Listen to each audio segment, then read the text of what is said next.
Coach Parker, great defense last year. Takeaways, interceptions as a secondary coach. You got to be proud of what your unit did last year. Well, yeah, our guys did some good things, and obviously, when you get interceptions, that's good for everybody. But the most important thing, when you look back at it, you win 10 games and you lose 4. And the hardest thing about that is you lose the last 2. And that's kind of things that stick in your head a little bit. How can we improve that? But I think right now, with our group of guys that we have, very interesting. We're tracking all that stuff in preseason here, a little bit of what we're doing, and very excited what we see with our guys. Especially in the back end. I know some guys are out and some guys are in, but I think there's some young guys that are showing up and have an opportunity to create, a possible getting on the field. So very happy with the defense right now. Every year you're going to lose players, graduation, whatever. But it looks like you've got a pretty good nucleus up front, in the middle, and the back end. Yeah, I think we do get leadership on all levels. I think we're really happy with that. I think our strength is, probably the front 7. Looking forward just to polishing up the back end to help those guys out. But I'm really pleased with the way the guys have worked the first. I think it's been 8 practices so far, but. A lot of long time ago. We're still installing our defense, and we've got a couple more things to put in, and then we just got to get on a routine of, get prepared for eventually the first game, and teach them how to go through a weekly schedule and how that's going to look. So we got probably another 5 or 6 more days before we get into that.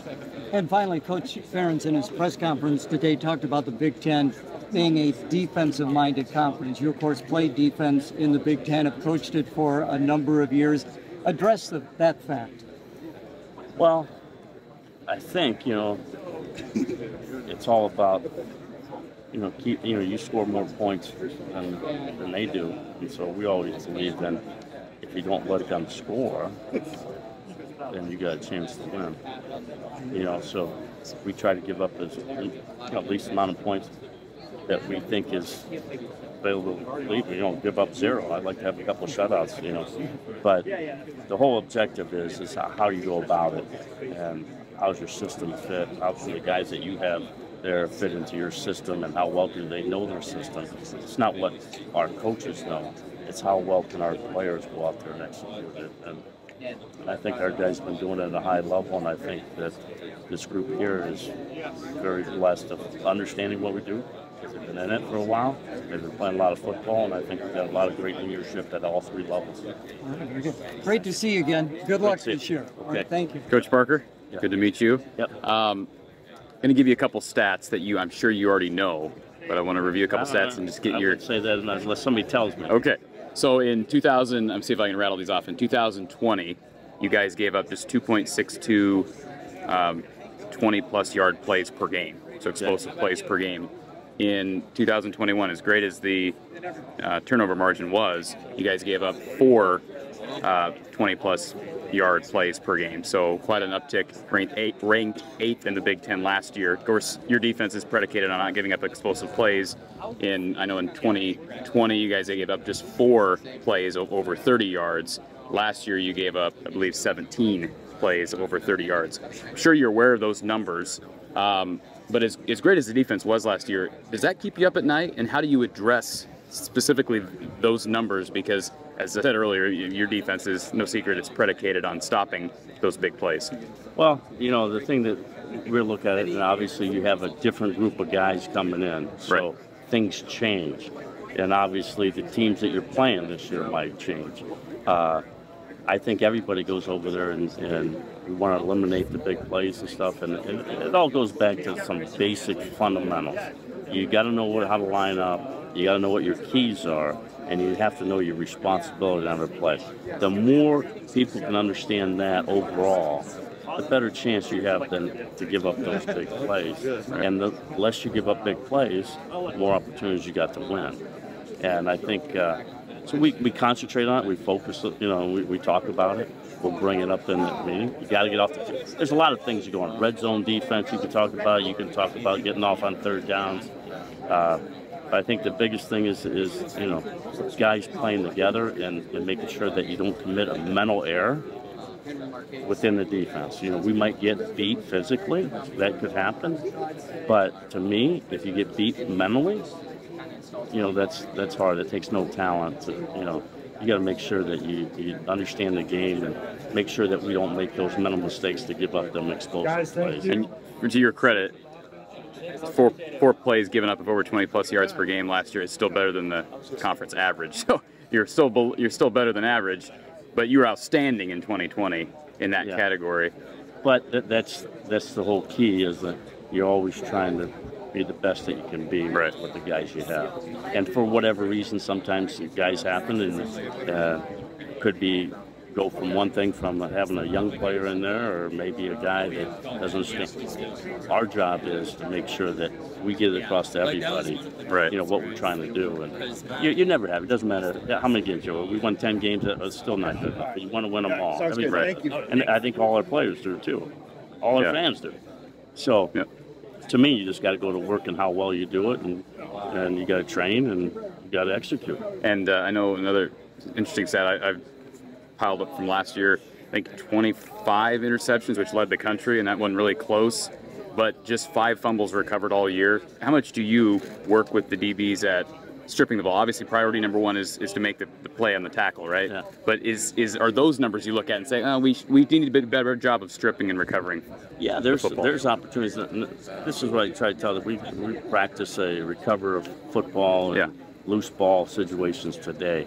And the biggest thing we had to do is teach them how to recover a ball. That's one important thing. And one thing I told them that you can never recover a fumble or cause a fumble if you're not near the ball. Right. So it comes down to effort. The more effort you get to try to get to the ball, the more opportunities you're going to have to get those turnovers that you're talking about. And Riley, final question. Riley Moss obviously comes back for an extra year. Early in the year he was beat on some deep balls. Is that where you see the biggest jump for him to make, is to be a bit more disciplined in coverage? Where do you see his biggest need for improvement? Yeah, he probably didn't play as well as he wanted to last year. I think where his game has changed is he's more involved of understanding the big picture of how people are trying to attack him, instead of going out there and doing his technique and playing his responsibility, but now understanding what they're trying to do to us. And that's going to help him actually be in a better position, I think, and be a faster player than he was last year. And that's kind of what I told him before at the end of the season last year. If you come back, these are the things I think you can do. You can be a lot better player if you spend more time preparing, learning, seeing how guys are trying to attack you. And the more you do that and understand how everybody else fits around you, then you could even be better than you were last year. I apologize, I said last question, but is Jamari Harris, how has he responded since the arrest earlier this year? Yeah, I mean, it's always, hey, this happened, move on from it. He's a good kid. I mean, he really understands, to me, his development as far as mentally. He's matured so much in the last 6 to 7 months. He was out there playing. He played a lot for us last year. But the information he's picking up and the leadership that he's doing in our room right now with the other players has been awesome. Thanks, Phil. Yeah, appreciate the time.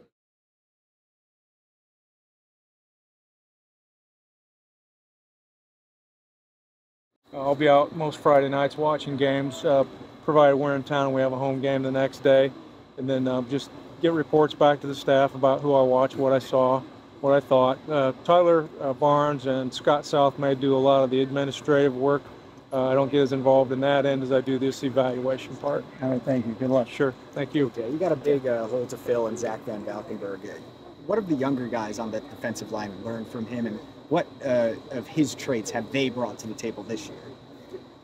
Well, I think it starts with leadership and work ethic. Val was a really good leader, and a super hard worker, a really positive guy, and totally invested in everything that he did here. So we appreciate all his contributions, and certainly wish him well as he tries to make the squad out there with the Raiders. But those guys saw, I think, a great role model in him, and I think a lot of them have understood just through watching him what it takes to go be successful, how hard you have to work at it, how diligent you have to be, and you know, it's just a daily process of improvement. He didn't come here a polished or finished product by any stretch of the imagination, but he worked his way, in my opinion, into the position that he's in right now, which is obviously an opportunity possibly to play in the NFL. Defense is a huge part, obviously, of this program's identity, and it starts with getting to the quarterback. Has anyone on the defensive line stepped up in that regard, and what have you been doing to work with the guys over the summer, getting to the quarterback as good or if not better than last season? Well, hopefully they're all making improvement in that area. You know, I guess we'll find out a little bit more tomorrow when we scrimmage. Things have been pretty controlled in practice. You got to stay away from hitting the quarterback when you're playing against your own team on the practice field, so you don't really totally get the I guess the full appreciation for whether somebody can finish a play or not until you get into a scrimmage or a game and they're allowed to actually finish a play off. But we set drill work up every day to give those guys different types of pass rush moves to work on. And, you know, they've been doing a good job of sticking with that plan, and it's been consistent, you know, in terms of that's what we've done here for a long time. How's Logan Lee doing as kind of one of the veterans of the group? Very good. He's having a real good camp. He's stayed healthy, which is obviously a plus. He's had, you know, some bouts with injuries, nothing major, but little things over the course of his time here. But throughout the course of all last spring and now this fall, you know, fortunately he's been in a situation where he's been able to get out there every day and just continue to improve. And speaking of leadership, he's a really good leader in the D-line room for us. I want to ask about Logan Jones because he's moving to the offensive line now from the defensive line, similar to, I don't want to jump to conclusions, but Tyler Linderbaum did the exact same thing to be the starting center. Obviously, that's a big role here in Iowa. What did he do on the defensive line? What do you think, or how do you think he's going to transition to center? Well, he's already in the middle of it right now. He started about midway through spring or somewhere in there. I mean, I'm not the O-line coach, obviously, or anything like that, but we have to go up against him every day, and all I can tell you is he plays super hard. He's a tough-minded, physical, and aggressive guy. He's got good physical skills. You know, obviously there's going to be a little bit of a learning curve there with switching positions, but I really expect great things to happen, and we're really excited to watch him play. Coach, can you talk about both Caden Crawford and Aaron Graves? Each one of those guys, their skill sets, do either one of them? I mean, Aaron Graves is obviously physically different, but can you talk about each one of their skill sets and how they're doing so far? Yeah, Aaron's been playing inside for us because he's a little bit bigger guy than Caden, but he's a really explosive and physical guy. If you've seen him in person, you know he looks kind of like he's a little physical beyond his years almost, because he's put a lot of time into his weight training and getting his preparation to come and play college football. But they're both in the same boat in terms of just really trying to get our system down and learn all the little intricacies and nuances that go with the positions that they play. Caden's been playing more on the outside at the end position, although we're trying to get everybody to learn all four, you know, inside and outside. But he's you know, built more like an end. But they go through a lot of the same fundamental and technique work and do a lot of the same things in practice. It's just there's just a difference in their size, their girth. And then Ethan Herket, I know he's working his way back from injury. How's he looking? Ethan's doing really well. As a matter of fact, I think these last two practices have been a couple of his best. Obviously, he had to get the rust knocked off a little bit because of his injury. It was so early in the season last year, and then he couldn't go through spring and really do much there because of the rehab and the protocol he had to go through. So he's picked up very well. I wouldn't say he's quite back to where he was yet, to where he left off, because he was doing really well before when he got hurt. But he's on a track to get there. And again, I'm excited to see him play, and I think he's going to be a guy who really factors in for us. Thanks, Coach. Sure. Moving off of what you said about Caden throwing Brian Allen there as well, what have you seen from those two carrying over momentum from being mid-season enrollees and maybe not having that kind of learning curve that maybe some of them have?